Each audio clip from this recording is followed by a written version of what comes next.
Hi, hello, good evening. So, ayan, natapos na yung pamimili namin. Gabi talaga, as in, bilib talaga ako sa sarili ko. Siyempre, sino ba naman bibilib sa sarili ko kundi ako lang, di ba?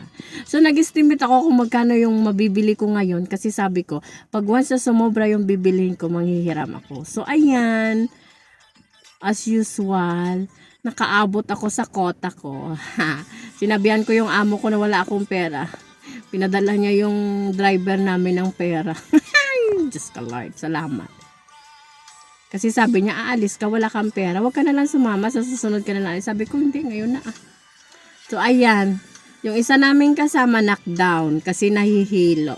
Ewan ko ba? Tapos yung isa ko naman kasama, ayan. Sabi ng maneho namin, Valentine. ano ba yung Valentine's ano dahil? sabi ng maneho namin, ano ba yung pinamili ng dalawa? Kasi parang biscuit daw lahat. sabi niya, parang biscuit. Matawag na si amo mo. Ay, anong last number ng amo mo? Mama Patma? Anong oras? Anong last number? Ng party na? Bakit? Uwi na ba kami?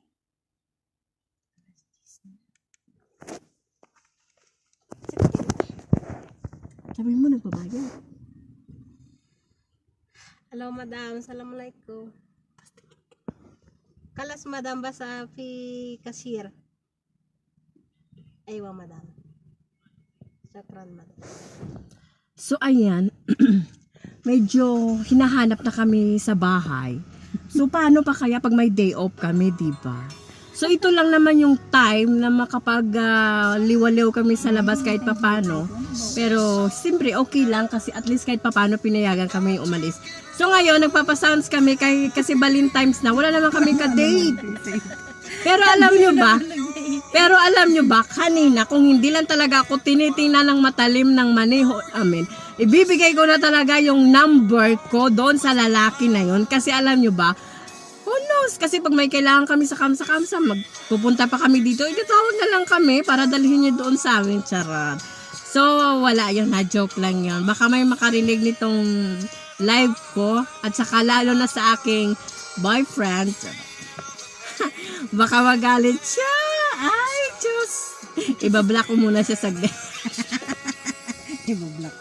So, hindi. In fairness, sabi niya kanina sa kasama niyang kahera, hingin daw yung number ko.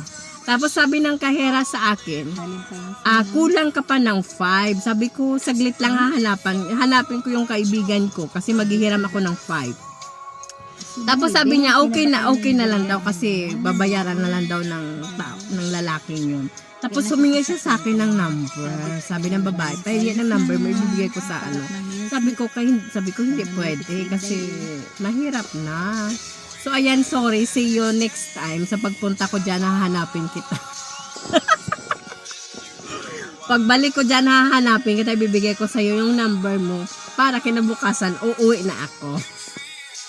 So, ayan lang. Nasasakyan kami kasi napabili kami ng pagkain namin sa maneho. So, inaantay lang namin saglit. Tumawag na yung amo namin. Saka sinabihan kami na sana daw kami. So, sabi namin, may bibili lang kami saglit. So, ayan. So, advance Happy Valentine's to all. So, i-greet ko na rin yung self ko. Happy Valentine's self. Diba? Hindi nyo alam, kahit mag-isa lang ako, nag-celebrate din ako ng Valentine's for myself, diba? So, salamat. Keep on watching on my videos. See you!